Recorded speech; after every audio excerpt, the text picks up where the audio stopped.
Hello, friends. Happy Maundy Thursday. Today's Bible passage is Joshua chapters 8 and 9. Then the Lord said to Joshua, "Do not be afraid. Do not be discouraged. Take the whole army with you and go up and attack Ai. For I have delivered into your hands the king of Ai, his people, his city, and his land. You shall do to Ai and its king as you did to Jericho and its king, except you may carry off their plunder and livestock for yourselves. Set an ambush behind the city." So Joshua and the whole army moved out to attack Ai. He chose 30,000 of his best fighting men and sent them out at night with these orders. "Listen carefully. You are to set an ambush behind the city. Don't go very far from it.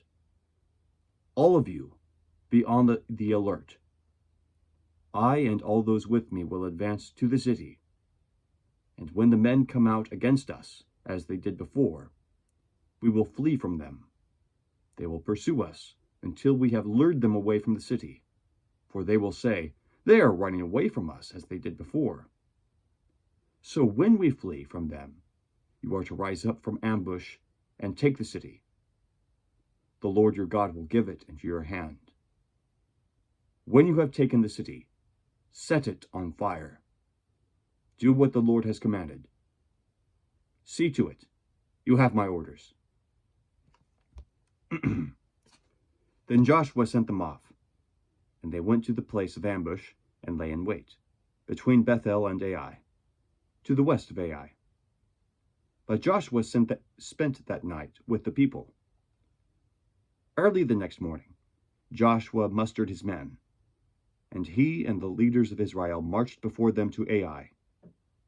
The entire force that was with him marched up and approached the city and arrived in front of it. They set up a camp north of Ai, with the valley between them and the city. Joshua had taken about 5,000 men and set them in ambush between Bethel and Ai, to the west of the city. They had the soldiers take up their positions, all those in the camp in the north of the city, and the ambush to the west of it. That night, Joshua went into the valley. When the king of Ai saw this, he and the men of the city hurried out early in the morning to meet Israel in battle, at a certain place overlooking the Arabah. But he did not know that an ambush had been set against him behind the city. Joshua and all Israel let themselves be driven back before them, and they fled toward the desert. All the men of Ai were called to pursue them, and they pursued Joshua and were lured away from the city. Not a man remained in Ai or Bethel who did not go after Israel. They left the city open and went in pursuit of Israel. Then the Lord said to Joshua, "Hold out toward Ai the javelin that is in your hand, for into your hand I will deliver the city." So Joshua held out his javelin toward Ai. As soon as he did this, the men in the ambush rose quickly from their position and rushed forward. They entered the city and captured it and quickly set it on fire. The men of Ai looked back and saw the smoke of the city rising against the sky, but they had no chance to escape in any direction, for the Israelites who had been fleeing toward the desert had turned back against their pursuers. For when Joshua and all Israel saw that the ambush had taken the city, and that smoke was going up from the city, they turned around and attacked the men of Ai. The men of the ambush also came out of the city against them, so that they were caught in the middle, with Israelites on both sides. Israel cut them down, leaving them neither survivors nor fugitives. But they took the king of Ai alive and brought him to Joshua.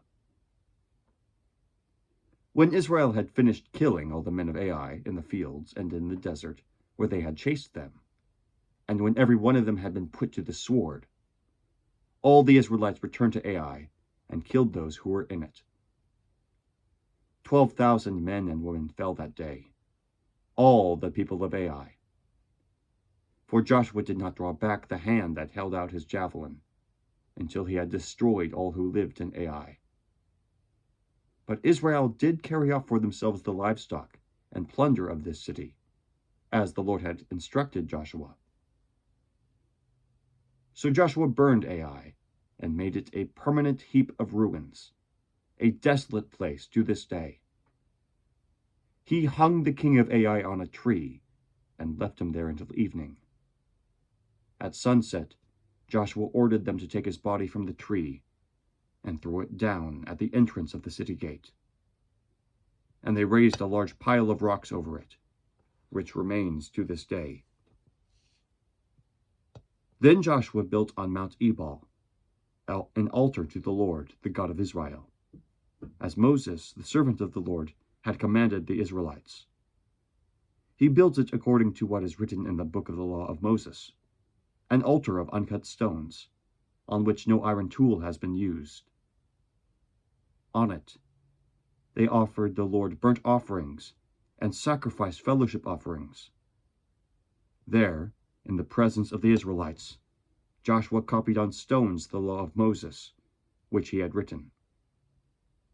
All Israel, aliens and citizens alike, with their elders, officials, and judges, were standing on both sides of the ark of the covenant of the Lord, facing those who carried it, the priests who were Levites.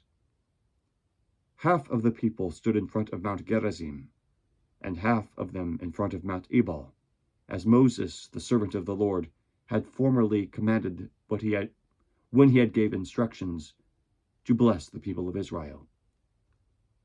Afterward, Joshua read all the words of the law, the blessings and the curses, just as it is written in the book of the law.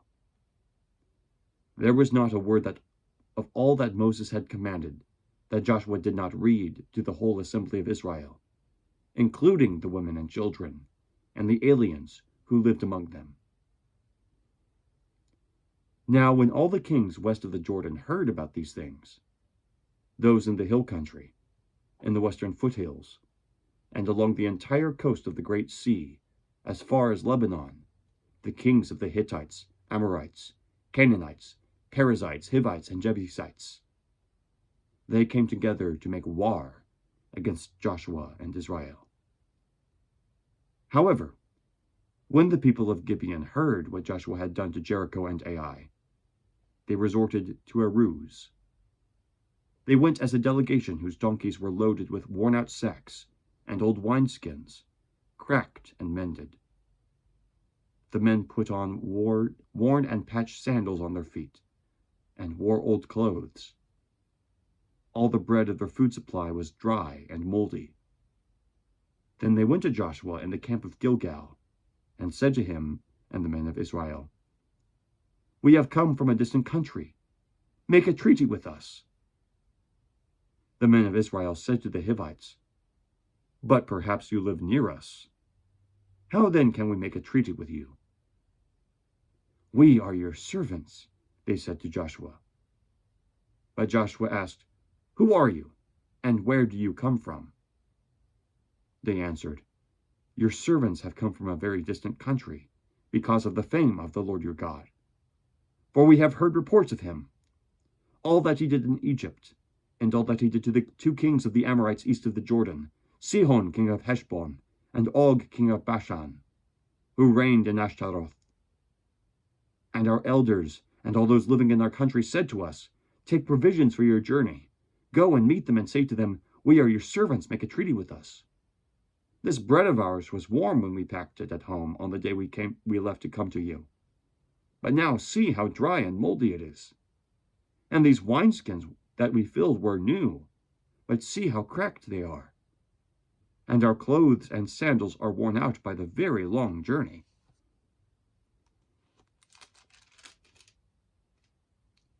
The men of Israel sampled their provisions, but did not inquire of the Lord. Then Joshua made a treaty of peace with them to let them live, and the leaders of the assembly ratified it by oath.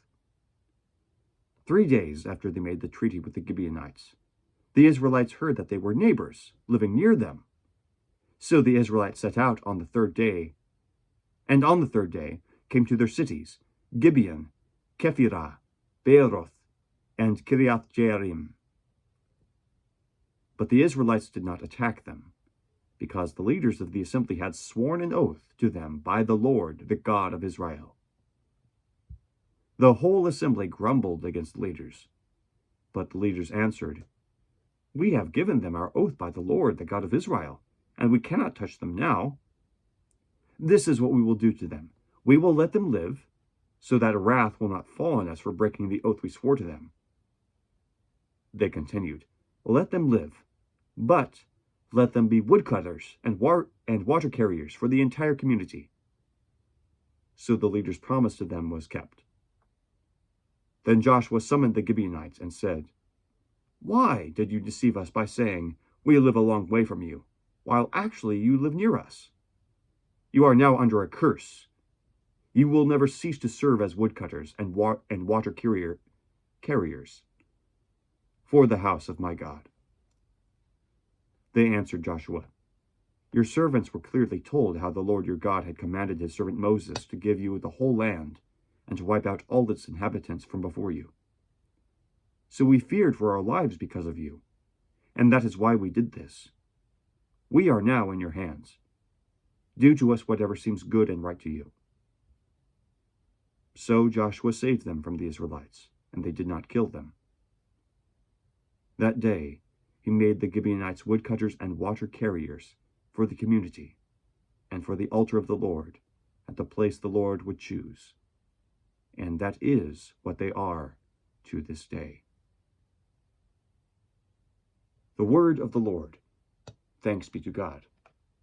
Happy Maundy Thursday.